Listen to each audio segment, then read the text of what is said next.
Hi.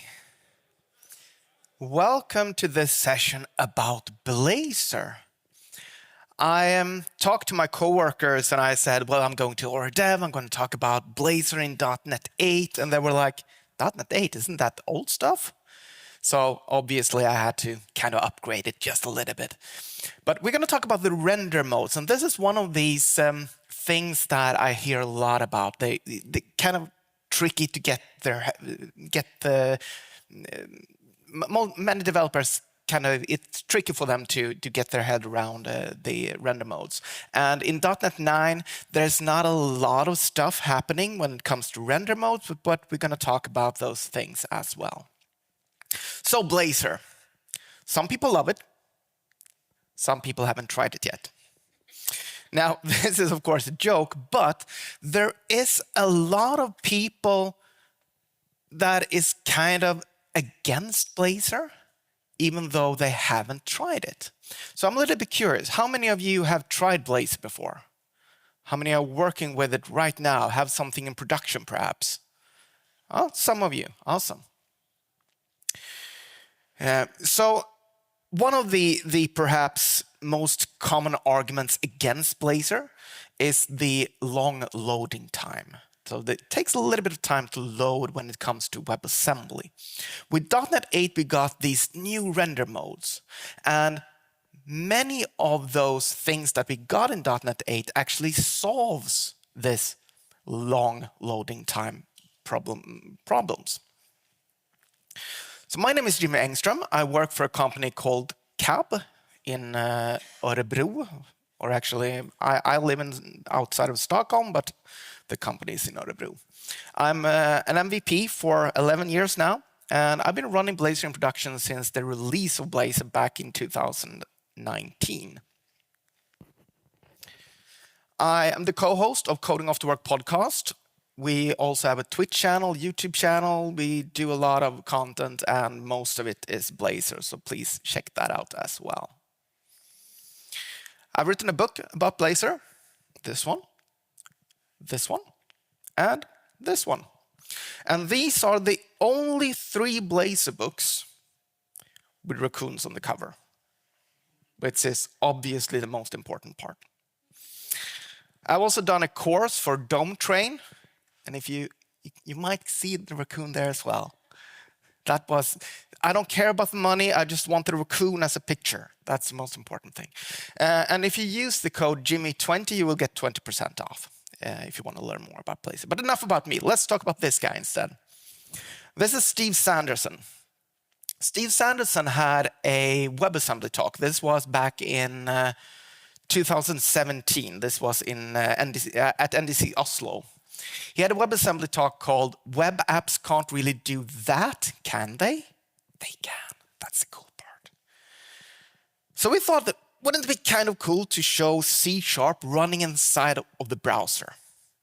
So we took an open source version of the .NET runtime, he compiled that to WebAssembly, and he got the console app running inside of the web browser.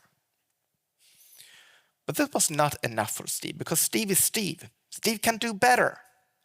And he had a lot of stuff. He worked on Knockout, for example, which was actually, it came out just before Angular and had the same kind of functionality. So we thought, you know what, I can do better. I can do a web framework. So we did. So when it takes the stage, he got C# running in the web browser, a full web framework working. He even had IntelliSense. And the coolest part is that he had the name Blazor. And they kept that name, which I think is kind of cool. So Steve demoed WebAssembly, but that was actually not the first thing that came out. The first thing that came out was Server. And we're going to talk more about how this different hosting models or render modes works. That's basically this talk. So there are 3 hosting models, or nowadays render modes. It is Blazor Server or Interactive Server. It is Blazor WebAssembly or Interactive WebAssembly. and it's Blazor Hybrid. We're not going to talk a lot about Blazor Hybrid. We're just going to touch on that. And the only difference between all of these frameworks is really what you have access to. So you have access to server resources, internal databases and stuff like that when it comes to Blazor Server. With Blazor WebAssembly, we have local access to the browser and stuff, local CPU and stuff like that through the web browser. And then we have Blazor Hybrid, where we have access to what we got on our phone. So GPS, Bluetooth, or whatever it may be. So let's start with Blazor Server. We need to kind of understand how these technologies work before we can get and dive into render modes. So Blazor Server, we got a server, we have Razor components, then we have Blazor on top of that, and it is going to create a render tree, a digital representation of the DOM that we're going to then send to the web browser. So let's say that we have a heading, Blazor rules, and a button, click me. Awesome. Then we have the browser side of things. So there we have a DOM and a little piece of JavaScript. The JavaScript is responsible to connect the browser with the server through SignalR. Cool. So let's say that I click the button. So that event, oh, sorry, I'm actually ahead of myself. So the let me go back there. So we got, come on, let me go back. No, okay. So the render tree knows what it has pushed over to the browser. And let's imagine that that is not there. And we go, there we go. And it's then going to push that over to the browser side of things. The JavaScript is going to get that information and then update the DOM. That's how everything is connected. Great. So now, if I click the button, that event is going to go to the JavaScript over SignalR over to the code. And it's going to execute something. It's going to do something with the code. In this case, it's a very subtle change. It is Blazor rules with an S instead of a Z. So again, the server side knows what it already have on the client side because it's keeping the state right there. So it's going to push over only that change to the client and then update the DOM. This is not entirely true because the data we're actually sending is not the tag and stuff like that. It's way less data, but that's the gist of it. So we're just pushing over the changes because the server knows the state. It's keeping the state. Then we have Blazor WebAssembly. So first we kind of need to understand JavaScript or how all of that works. So with JavaScript, we are going to download the JavaScript. We're going to parse the JavaScript, and then we're going to compile the JavaScript. And then the JIT interpreter is going to run the code. With WebAssembly, we kind of can bypass some of that data or those parts because we need to download it, but the JIT interpreter can run the code right there. So it's technically a little bit faster than JavaScript execution-wise. So what Microsoft did was that it took the mono runtime and they compiled that to WebAssembly. And then it's running our .NET DLLs on top of that WebAssembly runtime. This was the first time I heard about this. It's downloading the whole runtime in WebAssembly. It's running our DLLs inside a web browser. That kind of gave me bad taste. But then I realized it's downloading the runtime and it's running my DLLs inside of the web browser is kind of cool, really. And this also means that we have access to almost the whole .NET ecosystem. I'm not going to say all because that's not true, but a lot of NuGet packages we're just going to be able to run inside of the web browser. In .NET 6, we got AOT, so ahead of time compile. So we can take those DLLs and put them into the .NET.wasm file. So we're going to compile our .NET code to WebAssembly instead. The downside is that the WebAssembly is going to get larger because it needs more instructions to execute in WebAssembly than in .NET code. So it's going to be quite large. So that's the downside. Okay, so let's go back to this server slide here. So this is Blazor Server. This is Blazor WebAssembly. It is really all about where things are running. We don't have any server parts here. We're now running inside of the web browser. We have the same Razor components. We have the same Blazor, same render tree. We have JavaScript interrupts to talk to the DOM. So WebAssembly is safe. We don't have any more access than JavaScript has because we are going through JavaScript to update the DOM, for example. In .NET 8, we got some new stuff. And here is it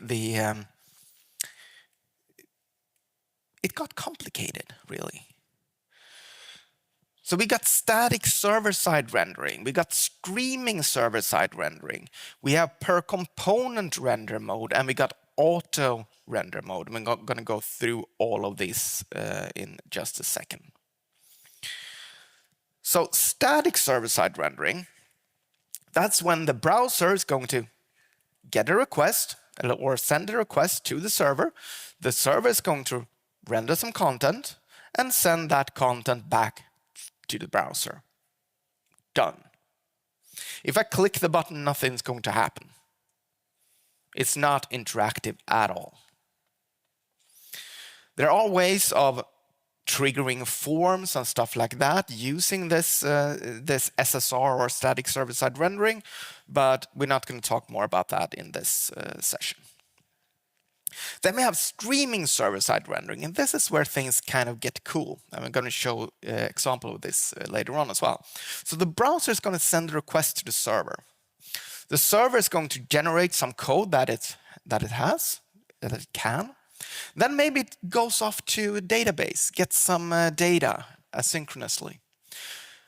So while that is getting some data, we can send back a response. This is what we got so far. Once the server is done, or the SQL server or whatever database we have is done, it's going to get another response, or actually it's a fetch promise. That's the technology behind it. So it's going to send over that data in steps. We're going to get that feeling of interactivity, even though we don't really have it. There's no WebAssembly involved in this. There's no SignalR involved in this. This is just fetch promises. Then we have the per component version. So this is where we can run WebAssembly inside. One component in the site can be WebAssembly, and we can also have SignalR connected. So we can pick and choose, and I'm going to show an example of that as well. Then we have the auto mode. So auto mode kind of eliminates the time it takes for WebAssembly to download. So when I go into my site, it's going to pre-render. So it's going to be really fast to get something on the screen. Then SignalR is going to connect. So I'm going to get interactivity really fast as well. Then in the background, it's going to download all the DLLs, all the things I need, cache that, and then the next time I go into that site, it's going to load the WebAssembly version. So all that initial download or startup time is going to be gone.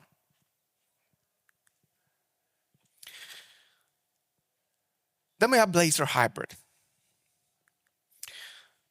So we're going to go back to the WebAssembly slide. So this we're running inside of the browser. We have .NET.wasm and all of that goodness. The only difference here is, again, where things are running. So suddenly we're running on iOS, Android, macOS, Windows, or Tyson. We're running inside of .NET MAUI, and I know that Maddie has a session on this. I believe it's tomorrow. You should definitely check that one out. She's awesome. So we're running inside of .NET MAUI, and then .NET or .NET for iOS and Android is running the same Razor components, same Blazor, same render tree. It can update the DOM, or we can combine it with native controls. So we can have tab bars and flyouts or whatever it may be. Really, really cool stuff. So with the same Razor components, this is kind of it's a really, really good place to be a Blazor developer right now, because the same Razor components, we can use Blazor Server or Blazor WebAssembly to reach the web. We can use .NET MAUI to reach iOS, Android, macOS, Tyson, and Windows.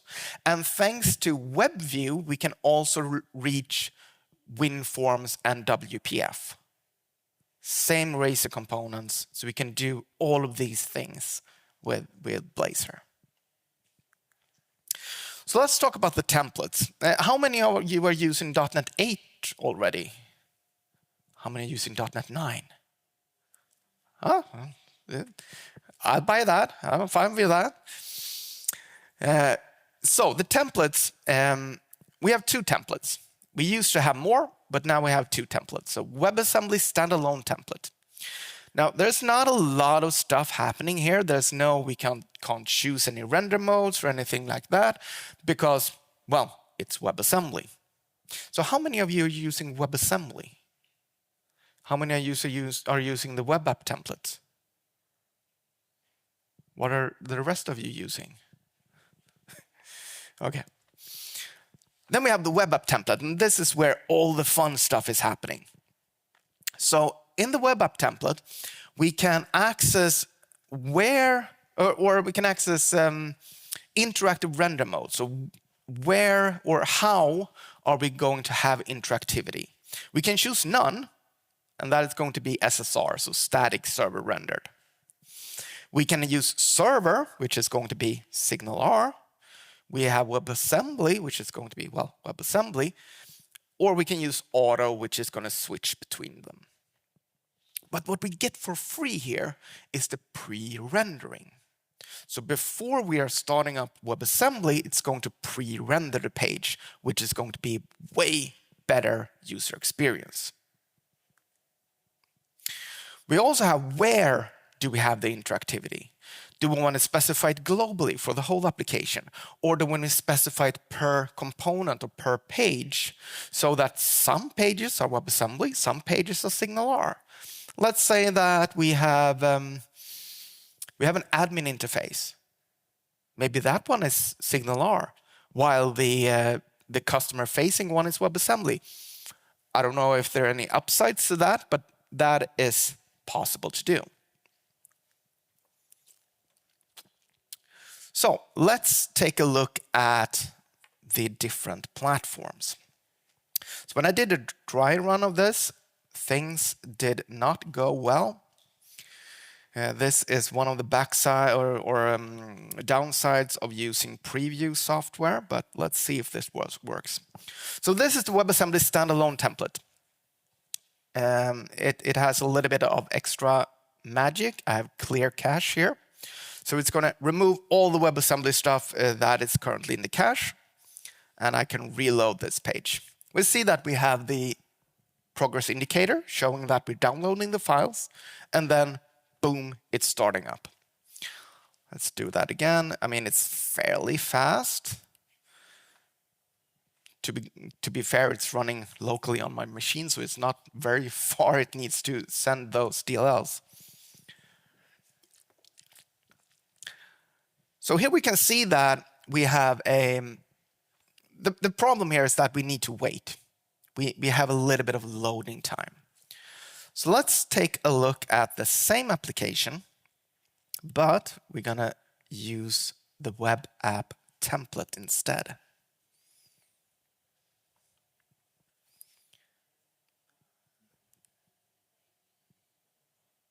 Come on.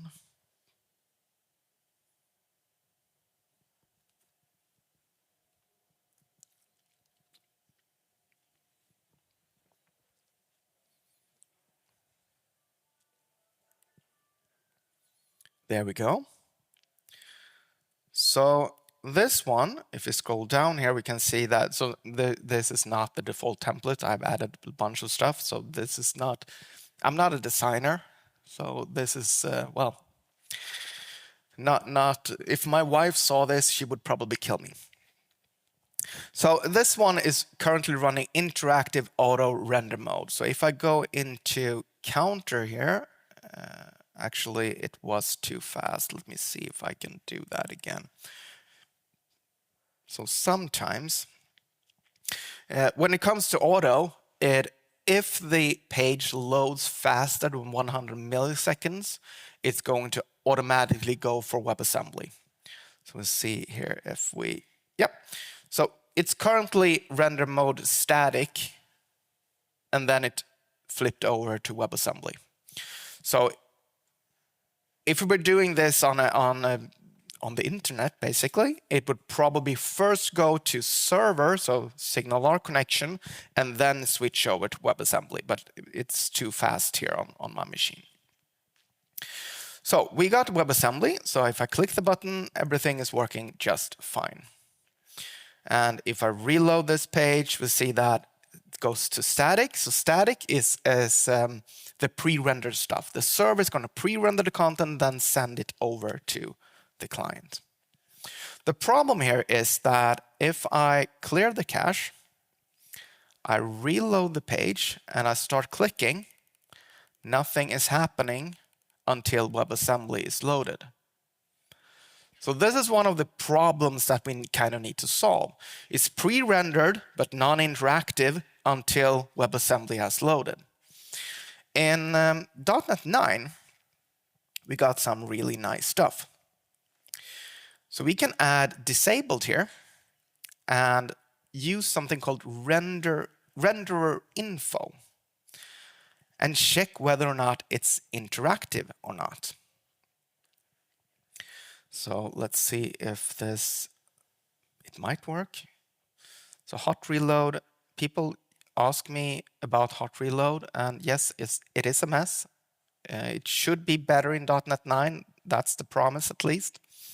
But let's clear the cache here. And if I reload the page now, you see that the click me button is actually disabled until we get WebAssembly ready. So right now we can check the operating system. So if you're running operating system is browser, we can check whether or not we're using WebAssembly or not.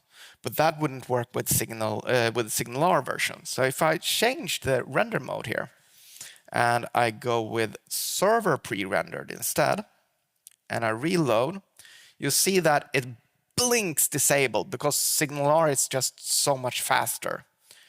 So you can see that blinks disabled until SignalR is completely loaded. Now, what if I would go in and I would say SSR, and I reload the page? You see that the button is just disabled because there's no interactivity happening. If I go to WebAssembly, you see that the pages doesn't do anything because we're waiting for WebAssembly to load. I mean, this is it's not a production app. We would probably add a progress bar or something like that. But this is the amount of time it takes for WebAssembly to load. So what can we do? Can we combine these things in a good way? We can go in. Let's see. Let's do WebAssembly pre-render. And oh, good. I thought it was going to break on me. There we go, static and WebAssembly. Great. So I have a weather here. And if I reload this page, it's going to pre-render the content on the server, send that over, and if you check the weather data here, you see 26, 23, and then loading, and then completely different values. So what is happening here is that the server is getting the data. This is random weather data. So it's getting the data, it's rendering on the server, pushing that over, and then when WebAssembly starts up, it's doing it again. It's getting the data again with new random values and showing it in the web browser. So if we show that again, did I miss the button? No?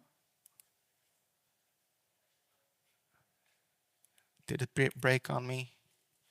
Did break on me. Let me see here. All right, let's start it up again. So again, this is not a Blazor issue. This is running previews on my machine.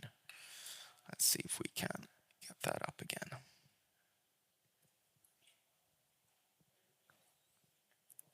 It's changed to WebAssembly pre-rendered and weather and reload. There we go, static, and when WebAssembly takes over, it's loading it again. So what we can do is that we can use, let me show you in the code here. So weather with state. So we can use something called a persistent state. So basically what we're doing is that we are checking if we have a state and then using that state as forecasts here. And if you don't have a state, so if forecast is null, then we are getting the state. We're getting the data at this point. Then down here, we are registering on persisting. So this is a little bit of code we need to add to get all of this working. So what it's doing is that it knows when the page is done, when it has the data. And it's going to take that data, store that in the magical state, and it's called forecasts, because I named it that way. So when WebAssembly kicks off, it's going to have a JSON string, really. It's a encrypted JSON string, I believe, on the page. So when WebAssembly kicks off, it's going to check, hey, there's a state here. Do I have forecast? Yes, I do. And then just load that. So if we do the same thing with weather with state here, and I'm going to reload it, we'll see that we got static and WebAssembly, and we're keeping the data here. So that's how we will handle these handoff to WebAssembly. And I mean, this is a kind of a lot of code to write, but I do have. Actually, let me show you the other demos here before that. I also have weather delayed here. So let's take just a quick look at weather delayed. Weather with delay. So basically what it's doing is that it's going to take a little bit of time for the server to generate the data, simulating a database call. And then we're sending over each item one by one, just to, again, simulate something that takes a little bit of time. And we're doing a state has changed. Don't really do this for a real app, but we're sending a state has changed. So we are making Blazor update the UI for every post or every weather item. So if you take a look at that one, weather delayed, we see that it's loading, and it's showing each item one after the other. Now, this is, it's waiting for a while. It is pushing, it's going through each of the items. So if you were doing this on the server, the result would be, well, you can't really see, you can see that it's working up here. So right now the server is working, and then when it's done with all of these items, then it switches over to WebAssembly, which is not a good user experience. And here is where stream comes in, or streaming rendering. And this is, I was super excited when I saw this the first time. So what we do is that we add the attribute stream rendering. So we're saying that instead of just waiting for everything to be done, send it over when you have it. So if we run that one, streamed, I'm going to reload the page. So we got static, no SignalR, no WebAssembly. It's sending over each value using streaming server-side rendering. And then when WebAssembly takes over, we got the problem again. It's loading and it's getting the data one by one, or it's re-rendering that page. And this is where persistent comes in. So we need to add the persistent component state here as well. So I'm going to reload the page. We got static. It's rendering from the server-side rendering, switching over to WebAssembly, and boom, we got the same data. Streaming, no SignalR involved, just fetch statements or fetch operations, and switching over to WebAssembly. This is kind of nice, huh? No initial load, because while the server is doing this, WebAssembly is downloading and getting everything ready.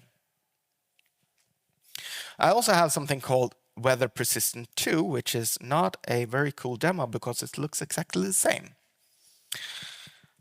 Static, streaming, switching over, same data. But the difference here is that I have created a component that I named State Manager. I'm not going to go through it, but basically what it does is that it has a function, or a func, where we can get the state. It has a key, which is a name of the persistent storage, and then I'm encapsulating all that logic that we needed to persist the data. So it's starting up that subscription. It's trying to get that component state. If it has one, let's use that one. If it doesn't, let's run that get method. So the code turns into kind of this code only. So we're using the state manager. We're supplying it with the method of loading the state and then naming it something. And then we can use context inside of this to kind of set the forecasts in here. If we scroll down here, the load data method is just loading the data and returning the data. So nothing special about that method. So kind of, I think this is a really nice way of adding the persistent state without having to write all this code, adding all this logic to each and every one of your components.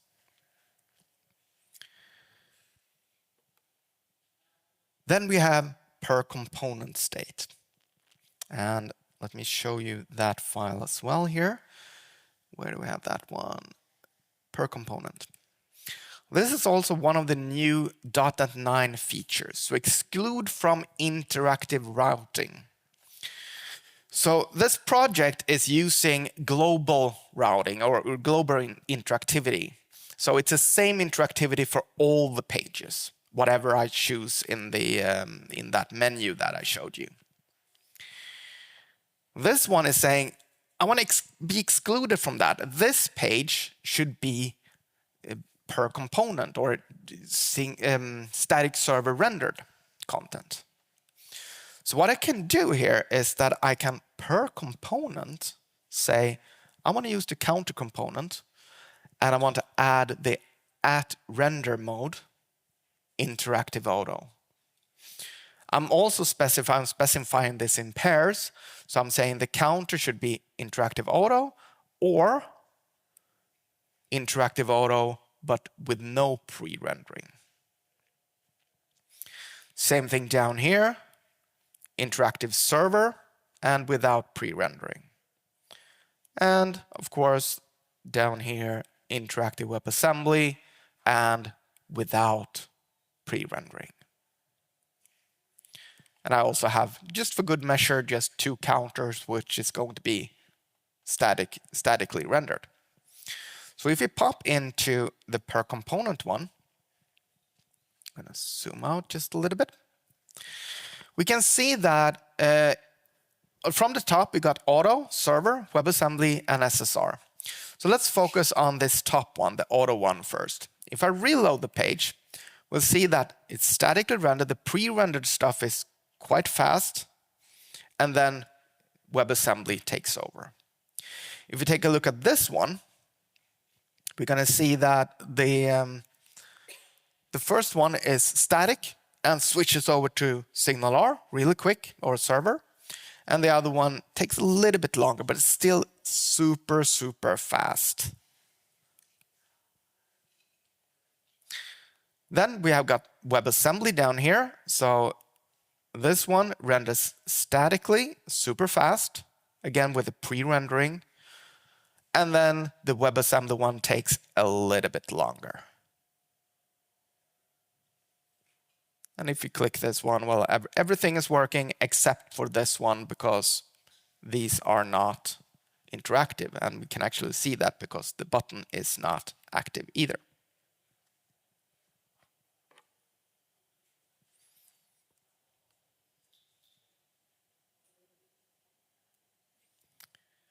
Right. Let me pop back here.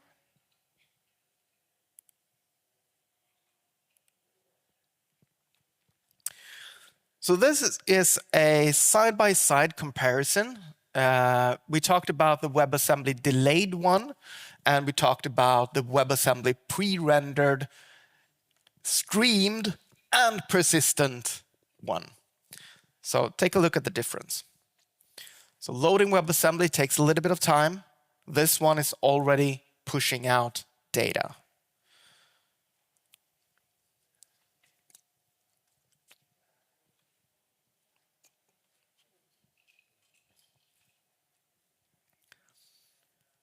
It's kind of a big difference between the two.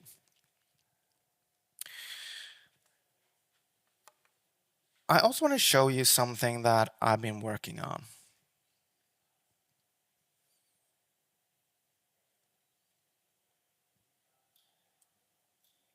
It is the Blossom extension. Is anyone using the Blossom extension? Oh, one?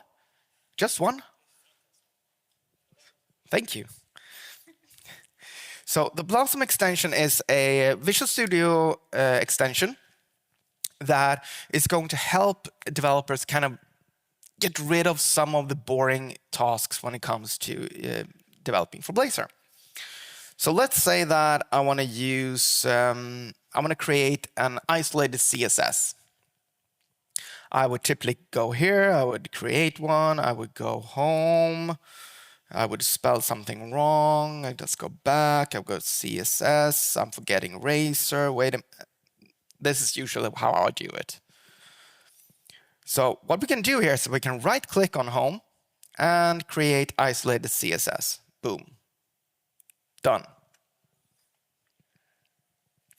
We also have, let me delete this one. We also have isolated JavaScript or co-located JavaScript. We can create the code behind. We can find component usages. So let's see if we can use that one. See if we can find component usages. So this counter components is used in all of these files, for example. We also have something that I really like. This was actually the first function that made it into it, was show Blazor routes. So these are all the routes used in this project. So I could double click on per component. At least I thought I could. Actually, that was such a bad demo because I already have that one showing. So weather delayed. So I can pop into weather delayed. So please check that out. I hope that will help you. I had some slides for that as well. How much time do we have? Sorry? But how much time? Okay, so let's skip the questions. Let's sum this up then. So I have, at work, we have an application. So we're running it with WebAssembly. So we got WebAssembly. This is the first version. And then this one is using the streamed version. So this one is going to connect with WebAssembly. It's going to figure out, hey, I'm not logged in. It's going to redirect to login. It's going to go back to WebAssembly, get that initial load again. And, well, it's going to hit that initial WebAssembly load twice. This one is going to get to the server, check whether or not it's pre-rendered, or it's going to pre-render. It's going to figure out, hey, I'm not logged in. Send you to the login page, back to the server, pre-render the content, and then load WebAssembly. So check out streaming as well. So check out the difference here. This is already done. And this is still loading.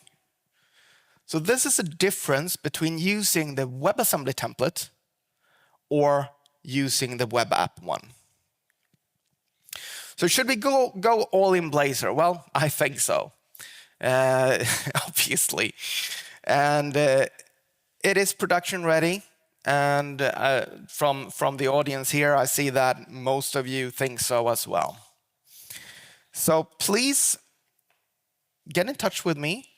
This is my info, and I also have a session tomorrow where we're going to talk about Blazor and we're going to talk about gadgets. So we're going to have robots and we're going to have Deadpool's head and stuff like that up here. So please check that out as well. Thank you so much for listening.